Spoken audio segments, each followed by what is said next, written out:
Muita gente participando no assunto eleição e comentando a abstenção, a quantidade de pessoas que não foi votar. A gente tem um número de Porto Alegre, que foi a capital com o maior número de abstenção ontem, né, Macedo?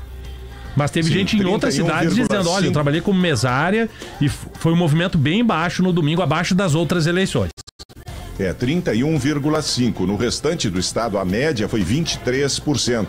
O que o TRE até considera aceitável. Eu ainda acho muito, né? Que mais de um quinto dos eleitores tenham deixado de votar. Aqui em Porto Alegre, cerca de um terço deles, a abstenção foi um pouquinho menor do que a de 4 anos atrás, em 2020, quando havia a pandemia, e aí tinha um motivo mais forte para a ausência dos eleitores. Agora não, né? Não temos pandemia, não temos nada e muita gente.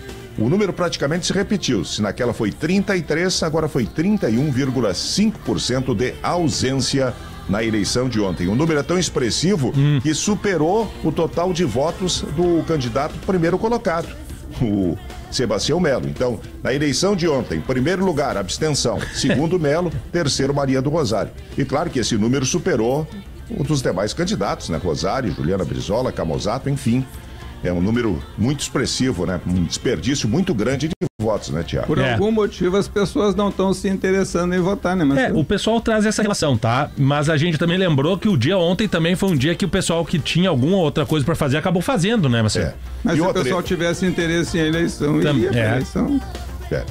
Por essas e por outras que eu sou contra o voto espontâneo, a votação espontânea. Eu sou a favor, mas ele vai votar quem quer. Pois é, mas aí, o que vai acontecer? Ser uma coisa cabresto. Não. O cara tem que ir lá obrigado a votar um negócio, né? Não é a cabresto, a pessoa não é obrigada a votar em candidato algum, ela é obrigada a comparecer. Porque que nós vamos ter... Mas é a questão de opinião, né? Uns acham que sim, outros acham que não. Tá, mas qual é a tua justificativa? Porque os candidatos têm que ter alguma coisa para me oferecer para mim ir lá, a não ser o fato de eu ser obrigado a ir.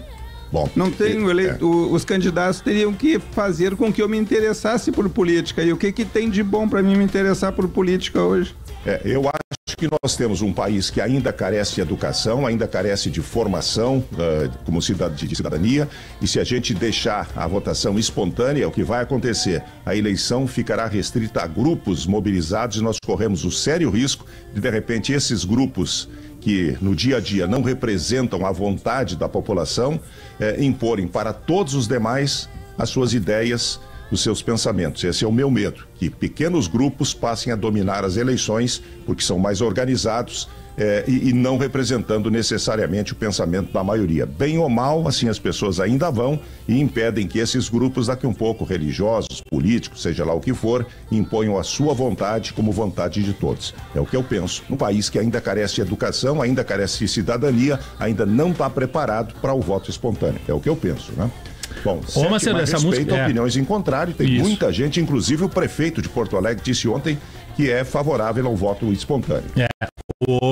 E Macedo, a diferença de opinião e a diferença de pensamento, ela é necessária, né? Por isso que a gente tem que entender, né? Isso é democracia, né? Exato, a gente tem que entender. E a gente está vendo uma renovação na Câmara de Vereadores de Porto Alegre, com 13 partidos diferentes compondo a Câmara. Então, assim, é importante, é saudável que se pense de maneira diferente, principalmente numa Câmara de Vereadores, numa capital que nem Porto Alegre. O colega jornalista Flávio Dutra, um abraço para ele, está na audiência, e lembra aqui uma coisa que é importante nessa hora de entender por que as pessoas deixam de votar. Não há praticamente penalidade para quem deixa de votar, uma multa baixíssima, né? No máximo. E além disso, o próprio aplicativo do voto, o e-título, favorece a justificativa, porque se eu sou, por exemplo, de Porto Alegre e vou ali em Canoas, eu estou fora do meu ambiente eleitoral, fica ali por localização, indica que eu estou fora, eu simplesmente justifico e não voto, né? Então, tem todos esses favorecimentos para que as pessoas deixem de votar. Então, mas assim, esse é um debate que é amplo, sim, um debate que vai longe sobre ter o voto espontâneo ou o voto obrigatório. Eu continuo achando que o nosso país não está preparado para o voto espontâneo. E assim, quando a gente fala voto obrigatório, né, parece que se a pessoa não for votar, é isso que o Flávio quis te explicar e tu explicasse, parece que se a pessoa não for votar, ela vai ser presa. Não, né? Ela tem o direito de não votar, faz parte até da democracia. Praticamente hoje liberado, né? Isso.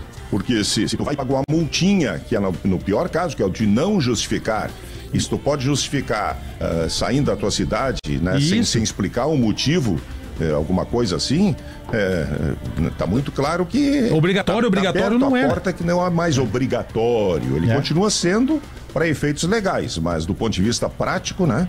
Hoje vota realmente quem quer.